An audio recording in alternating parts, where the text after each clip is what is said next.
Kali ini saya akan menjelaskan tentang kajian pustaka, tugas dari metodologi penelitian. Saya Riko Saputra, saya akan menjelaskan tentang kajian pustaka.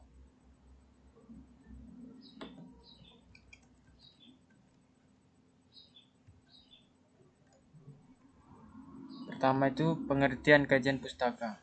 Kajian pustaka dapat juga diartikan sebagai rangkaian daftar referensi dari semua jenis referensi yang telah diperoleh seperti citasi buku, jurnal, artikel, dan citasi disertai skripsi, catatan kuliah, manual laboratorium, atau karya ilmiah lainnya.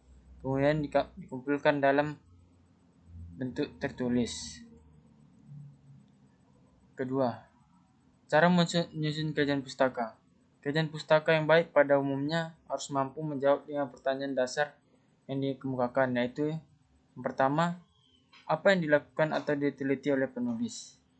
Yang kedua, mengapa penulis melakukan penelitian tersebut.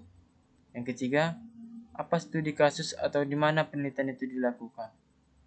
Dan yang keempat, bagaimana cara penulis melakukan penelitian tersebut. Dan yang terakhir, apa hasil dari penelitian tersebut.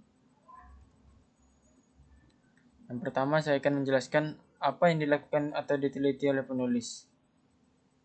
Menurut jurnalnya, Diego Renza, Jason Vargas, dan Dora M. Ballesteros melakukan penelitian tentang asing pidato yang kuat untuk forensik audio digital, yang mana verifikasi integritas dan keaslian konten multimedia tersebut merupakan tugas penting di bidang forensik agar data digital dapat diterima.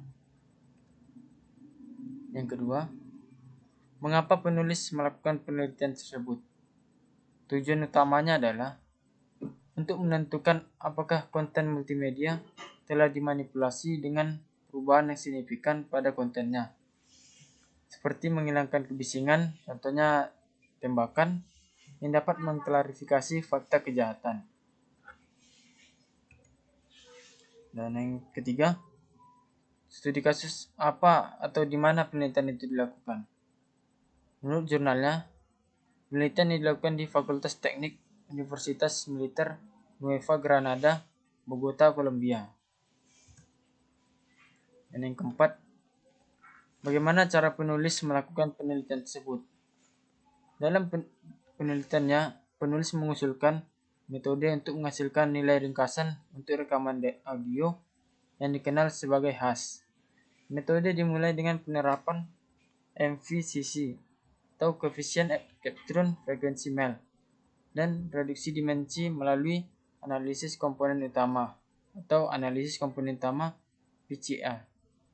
Data yang direduksi deskripsi menggunakan dua nilai masukan dari sistem binarisasi tertentu menggunakan dugaan Collet sebagai dasar. Akhirnya, kode 96 bit yang diperoleh yang sedikit berbeda ketika modifikasi persepsi dibuat untuk sinyal seperti kompresi atau amplitudo. Dan yang kelima, apa hasil dari penelitian tersebut? Menurut uji eksperimental BER, bit error rate, antara nilai HAS dan audio asli perekaman dan perekaman audio yang dimanipulasi rendah untuk manipulasi persepsi, yaitu 0%.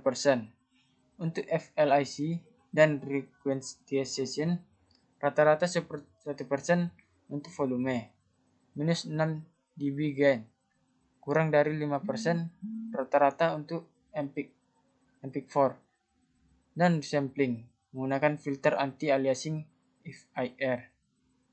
Tetapi lebih dari 25% untuk non-perseptual manipulasi seperti low pass filtering 3 kHz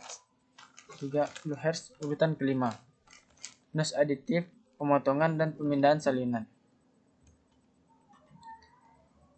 Hasil kajian pustaka yang telah disusun. Judul, asing pidato yang kuat untuk forensik audio digital. Diego Renza, Jason Vargas, dan Dora M. Ballesteros melakukan penelitian tentang asing pidato yang kuat untuk forensik audio digital, yang mana verifikasi integritas dan keaslian konten multimedia tersebut merupakan tugas penting di bidang forensik. agar bukti digital dapat diterima. Tujuan utamanya adalah untuk menentukan apakah konten multimedia telah dimanipulasi dengan perubahan yang signifikan pada kontennya, seperti menghilangkan kebisingan dan tembakan yang dapat mengklarifikasi fakta kejahatan. Penelitian mereka dilakukan di Fakultas Teknik Universitas Militer Nueva Granada, Bogota, Kolombia.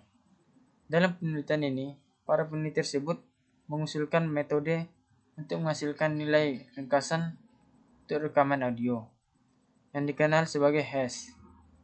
Metode dimulai dengan penerapan FCC atau Coefficient Capturing Frequency MEL, dan reduksi melalui analisis komponen utama.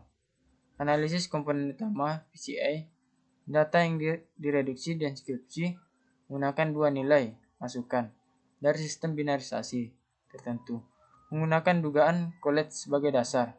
Akhirnya, kode 96 bit encode diperoleh yang sedikit berbeda ketika modifikasi persepsi dibuat untuk sinyal seperti kompresi atau modifikasi yang dituduh.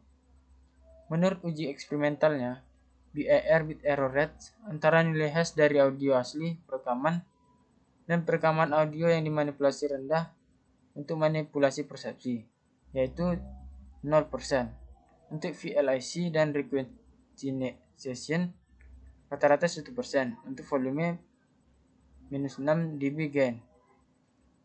Kurang dari 5% rata-rata untuk MP4 dan resampling menggunakan filter VIR.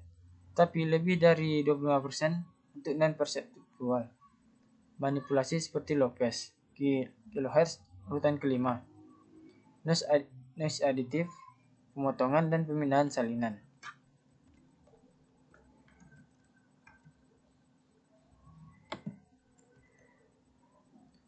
Sekian penjelasan dari saya tentang kajian pustaka dari jurnal penelitian tersebut.